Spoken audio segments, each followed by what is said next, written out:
오늘 하나님께서 우리에게 주시는 말씀은 사무엘하 19장 28절부터 30절까지의 말씀입니다. 내 아버지의 온 집이 내 주 왕 앞에서는 다만 죽을 사람이 되지 아니하였나이까. 그러나 종을 왕의 상에서 음식 먹는 자 가운데서 두셨사오니 내게 아직 무슨 공의가 있어 다시 왕께 부르짖을 수 있사오리까 하니라. 왕이 그에게 이르되 내가 어찌하여 또 내 일을 말하느냐. 내가 이르노니 너는 시바와 밭을 나누라 하니 무비보셋이 왕께 아뢰되 내 주 왕께서 평안히 왕궁에 돌아오시게 되었으니 그로 그 전부를 차지하게 하옵소서 하니라. 아멘. 16절 말씀 가운데 시바라고 하는 사람이 나옵니다. 이 사람이 누구냐면 바로 요나단의 아들 이 무비보셋을 돌보고 있는, 다윗의 명령에 따라서 돌보는 그런 사람입니다. 그런데 이 시바가 지금 거짓말로 이 주인의 땅을, 무비보셋의 땅을 다 차지하는 장면이 그 앞에 나오고 있습니다. 다윗이 압살롬에게 쫓겨서 정신없이 도망다니고 있는 그 상황이긴 하지만 다윗이 올바른 판단을 하지 못했던 그 모습이 앞에 말씀 가운데 나오고 있습니다. 이 시바의 거짓말, 사람들이 무비보셋을 왕으로 세우려고 한다, 그렇게 이야기를 다윗에게 전한 거예요. 그리고 이 이야기를 내가 무비보셋에게 들었다라고까지도 이야기합니다. 그런데 이 와중에 무비보셋이요, 왕궁을 떠나지 않고 그 왕궁 안에 있었던 것입니다. 그러다 보니까 다윗이 더 오해하는 그런 모습이 있었던 것입니다. 그런데 알고 봤더니요, 무비보셋이 다윗 왕이 이제 이 예루살렘을 떠날 때, 도망을 칠 때 거길 함께 따라가려고 했었습니다. 나귀를 다 준비시켜 놓고 있었는데 시바가 놔두고 자기 혼자 떠나가 버린 거예요. 무비보셋을 두고 떠난 것입니다.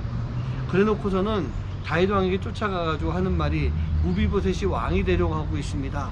그래서 저기 남아있는 것입니다. 이런 거짓말을 했던 것입니다.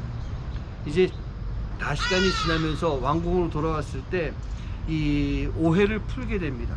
다윗이 마음도 풀게 됩니다. 그리고 시바가 가져갔던 것들 그 중에 일부를 다시 이 무비보셋에게 돌려주려고 합니다. 그런데 여기서 이 무비보셋이요, 참 이쁜 말을 합니다. 원래대로 한다면은 왕이시여, 시바가 제가 나한테 이렇게 거짓말하고 왕에게도 거짓말해서 나를 모함했었습니다, 내 땅을 다 차지했습니다, 그렇게 이야기를 해야 될 것 같은데, 그런 무비보셋이요 이렇게 이야기합니다. 저는 그저 왕이 평안히 잘 돌아온 것이 기쁩니다. 다 필요 없습니다. 저 땅 다 가지라고 하세요. 저는 왕이 돌아온 것만으로도 저는 만족합니다. 충분합니다. 그렇게 이야기하는 거예요.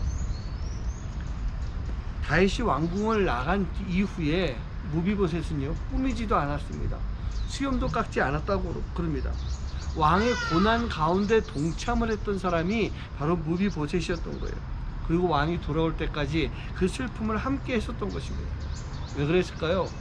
무비보셋은요, 왕이 자신에게 줬던 그 은혜를 감사하고 있었기 때문에 깊이 감사하면서 다윗 왕 한 분만으로 나는 충분합니다, 다윗 왕만을 내가 사랑합니다, 그 마음이 이 무비보셋 안에 있었던 것입니다.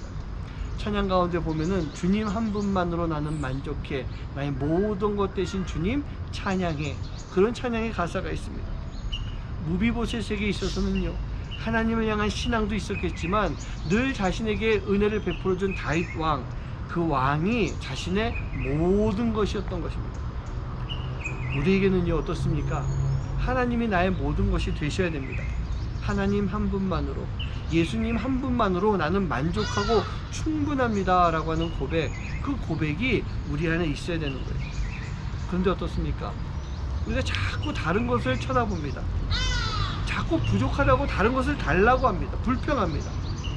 우리는요, 하나님만 바라보고 살아야 됩니다. 부족해도 하나님만 바라보면 됩니다. 좀 아파도 하나님만 보고 있으면 됩니다. 우리 안에 고난의 시간이 있어도 우리는 하나님만 바라보고 있을 때 우리는 모든 것들이 다 해결될 수가 있는 것입니다. 후에 뒤에 나오는 이야기지만 이제 좀 어떤 큰 사건이 있어서 사울의 손자들이 죽어야 될 때 다윗은요, 이 무비보셋을 제외해 줍니다.